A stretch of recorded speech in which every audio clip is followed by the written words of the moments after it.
আজ একটা গল্প বলি। নাবিলা বয়স ২৬, মধ্যবিত্ত পরিবারের বড় মেয়ে সে। বাবার রিটায়ারমেন্টের পর সংসারের পুরো জোয়ালটা তার কাঁধে। ছোট ২ ভাই বোনের পড়াশোনা, বাবার ঔষধ, সংসারের বাজার সব কিছু একা হাতে সামলাতে সামলাতে নাবিলার নিজের জীবন বলতে কিছু ছিল না। সে ভুলে গিয়েছিল শেষ কবে নিজের জন্য একটা শাড়ি কিনেছে বা মন খুলে হেসেছে। চারপাশের সবাই তাকে দায়িত্বশীল বলতো, কিন্তু কেউ জিজ্ঞাসা করতো না, নাবিলা তোমার কি কিছু লাগবে? এই হাঁসফাঁস করা জীবনে এক পশলা বৃষ্টির মতো এসেছিল তারেক। ৩৯ বছর বয়সী এক প্রবাসী দুবাইয়ের থাকে। ফেসবুকে এক প্রফেশনাল গ্রুপ থেকে তাদের পরিচয়।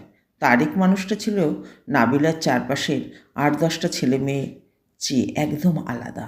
সে ভীষণ ভদ্র, দায়িত্বশীল এবং পরিপক্ক। ৫ ওয়াক্ত নামাজ পড়ত, আর নাবিলার সাথে কথা বলার সময় তার কণ্ঠস্বর থাকত অসম্ভব শান্ত। তারেক কখনোই সস্তা রোমান্স করত না। সে কথা বলতো ভবিষ্যৎ নিয়ে, পরিবারের দায়িত্ব নিয়ে, দীর্ঘদিনের ক্লান্ত। নাবিলা এই প্রথম এমন একজনকে পেল যার কাঁধে সে নিশ্চিন্তে মাথা রাখতে পারে। তারেক তাকে বুঝতে শেখালো যে সেও একটা মেয়ে, তারও যত্ন পাওয়ার অধিকার আছে। ৬টা মাস স্বপ্নের মতো কেটে গেল। নাবিলা যখন তারেককে নিয়ে একটা সুন্দর হালাল সংসারের স্বপ্ন বুনতে শুরু করেছে, ঠিক তখনই তার মাথায় আকাশ ভেঙে পড়ল। হঠাৎ একদিন এক পরিচিতি জনের মাধ্যমে নাবিলা জানতে পারল এক ভয়ঙ্কর সত্য, তারেক বিবাহিতা। খবরটা শুনে নাবিলা পায়ের নিচ থেকে মাটি সরে গেল। যে মানুষটাকে সে অন্ধের মতো বিশ্বাস করেছিল, সে এত বড় একটা কথা লুকিয়ে রাখল। নাবিলা কান্নায় ভেঙে পড়ল। রাগে ক্ষোভে সে তারেককে ফোন করে বলল, কেন আমার সাথে এই প্রতারণা করলেন? আমি তো আপনার কাছে কিছু চাইনি। ফোনের ওপাশে তারেক হাউমাউ করে কেঁদে ফেলল। সে বলল, নাবিলা, আমি তোমার সাথে প্রতারণা করিনি। আমি বিবাহিত সত্যি, কিন্তু আমার ওই সংসারটা অনেক আগেই মরে গেছে। গত ৩ বছর ধরে আমরা আলাদা থাকি। আমাদের মাঝে স্বামী স্ত্রীর কোনো সম্পর্ক নেই, শুধু ২ পরিবারের সম্মান আর সমাজের ভয়ে আমরা কাগজে কলমে স্বামী স্ত্রী হয়ে ঝুলে আছি। আমি তোমাকে ভালোবাসার ভান করিনি, তুমিই আমার জীবনে আসা একমাত্র সত্য। তারেকের এই কথাগুলো নাবিলার ভেতরে দ্বন্দ্বকে আরও উস্কে দিল। তারেকের কষ্টটা নাবিলা অনুভব করতে পারছিল। একটা মৃত সংসার টেনে নেওয়ার কতটা যন্ত্রণার, সেটা তারেকের ভাঙা গলা শুনেই বোঝা যায়, কিন্তু সমাজ কি সেটা বুঝবে?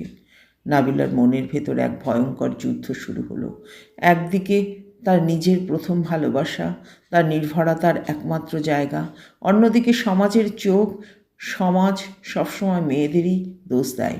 নাবিলা যদি আজ তারেককে বিয়ে করে সবাই বলবে নাবিলা একটা ঘর ভাঙানি মেয়ে, অন্যের সাজানো সংসার ভেঙে নিজের সুখ খুঁজছে।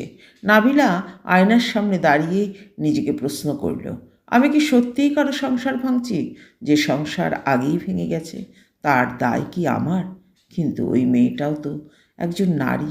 আমি কি পারবো আর একজন নারীর স্বামীর ভাগ নিতে? আজ ১৪ই ফেব্রুয়ারি, ভালোবাসা দিবস। চারপাশে যখন সবাই ভালোবাসার উল্লাসে মেতে আছে, নাবিলা তখন তার অন্ধকার ঘরে বসে কাঁদছে। একটু আগে তারেক ফোন করেছিল। তারেক খুব শক্ত গলায় বলেছে, নাবিলা, তুমি আমার জীবনে একমাত্র আলো। আমি আর এই মিথ্যে সম্পর্ক বয়ে বেড়াতে চাই না। তুমি যদি আজ আমাকে হ্যাঁ বলো, আমি আজই ওকে ডিভোর্স লেটার পাঠিয়ে দেব। আমি সব ছেড়ে তোমার কাছে চলে আসব। কথাটা শুনে নাবিলা বুকের ভেতরটা ধক করে উঠল। ডিভোর্স শব্দটা যত ছোট, এর আঘাত ততটাই গভীর। নাবিলা বুঝতে পারল, তারেক ডিভোর্স দিলে তারেকেরই স্ত্রীও সামাজিকভাবে কতটা হেয় হবে। তাদের হয়তো ভালোবাসা নেই, কিন্তু ওই নারী তো এখনও তারেকের স্ত্রী পরিচয়ে সমাজে বেঁচে আছে। ডিভোর্স মানে আরেকজন নারীর কান্না, আরেকটা পরিবারের অপমান। নাবিলা ফোনটা হাতে নিয়ে দীর্ঘশ্বাস ফেলল। সে জানে তারেক তাকে রানীর মতো রাখবে। সে জানে তারেককে হারালে তাকে আবার সেই একাকিত্বের অন্ধকারে ফিরে যেতে হবে। পরিবারের ঘানি টানতে টানতে একদিন শেষ হয়ে যেতে হবে, কিন্তু বিবেকের দংশন তাকে কুড়ে কুড়ে খাচ্ছে। সে কি নিজের ভালোবাসাকে বাঁচাবে নাকি নিজের বিবেককে? অন্যের কান্নার ওপর কি কখনো নিজের সুখের ইমারত তৈরি করা যায়? ভালোবাসা দিবসের এই পড়ন্ত বিকেলে নাবিলা ফোনটা হাতে নিয়ে তারেকের নাম্বারের মেসেজ টাইপ করতে শুরু করে দিল। তার চোখের জলে স্কিনটা ভিজে যাচ্ছে। সে জানে এই মেসেজটার পর তার জীবন আর কখনো আগের মতো হবে না। সে নিজের ভালোবাসাকে গলা টিপে হত্যা করেছে শুধু আরেকজন অজানা নারীর সম্মানের কথা ভেবে। নাবিলা লিখল।